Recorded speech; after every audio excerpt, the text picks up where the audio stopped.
And go. Hey Pandas, so it's Thursday. What do? We write. So now we have drawn out our small moment. We have labeled our small moment. We have told someone, me, our family, anyone who will listen, our small moment. And now we have to write about it. I want you to think about all those details that you told yesterday. And you guys are really great storytellers, by the way. I know you are. So I know you guys had some amazing stories that you told your family because I listened to them yesterday. Okay? So now let's put it all together and we're going to write about that small moment. Remember, big story, focusing on the small moment, one of the details. So here we are. I focused on the cheer part. After, ooh, look at that. Miss Erin, remember to start with a capital letter. Kind of made that, but you don't see it anymore. So I started with a capital letter. After I, because I is always capitalized when it's by itself. After I scored the winning point, comma, don't worry about commas. I put them, but you don't have to worry about it right now. After I scored the winning point, we did a cheer. We did a cheer. You know what? I just said we. I should tell you who we is. So Miss Sarah's going to go back and use the card. After I scored the winning point, my teammates and I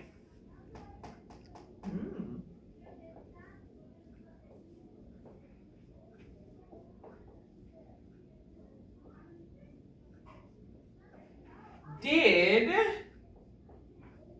a cheer.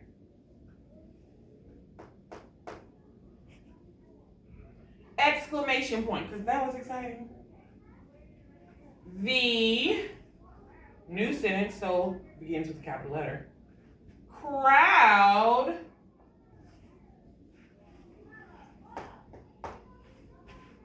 went wild. Exclamation point, because, I mean, come on, it went wild. That's exciting. They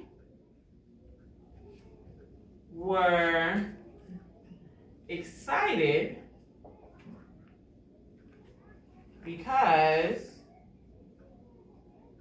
we won the game. Period. We have enough exclamation points. So I labeled cheer, teammates, and crowd. And then I used them in my story. Teammates. You guys do not have to do this part where you're boxing in the words you use. Please don't do that part. Cheer. I'm doing it to show you that the words that I'm using in my labeling are also words that I'm using in my story.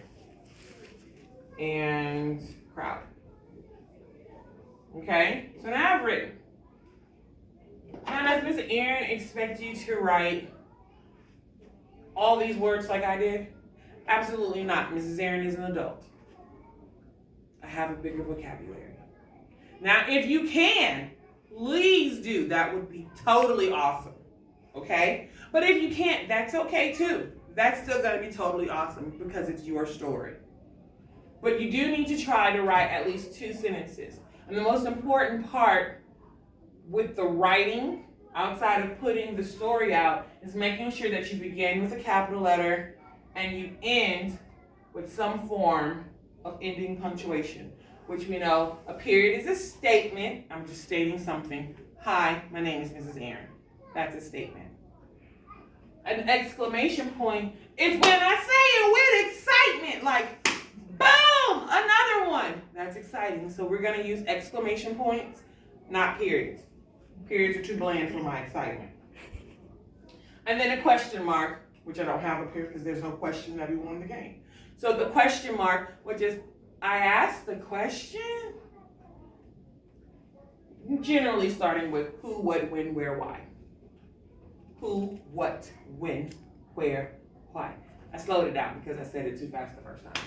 But that's what you're going to do. You're going to go to Seesaw. You're going to write your story using some, if not all, of the words you used in your drawing that you labeled with. And then you're going to upload it. You're going to take a picture of it and upload it. And so, parents, if you're listening, the reason why I have not uploaded any of the paper for you to write on in Seesaw is because I know that it's hard for some of your students to do the text or to draw the words. So I figured this would be easier if you were to just write it on paper and then snap a picture. The only thing I ask is that when you do it this way, please make sure that we can read the paper, that it's not too dark wherever you are, or that the writing isn't too light to where we can't read it. But I figured this would be easier for the students to do while at the same time helping them with their fine motor skills and their handwriting. So I can't wait to read your stories, and I will see you tomorrow. Bye, pandas.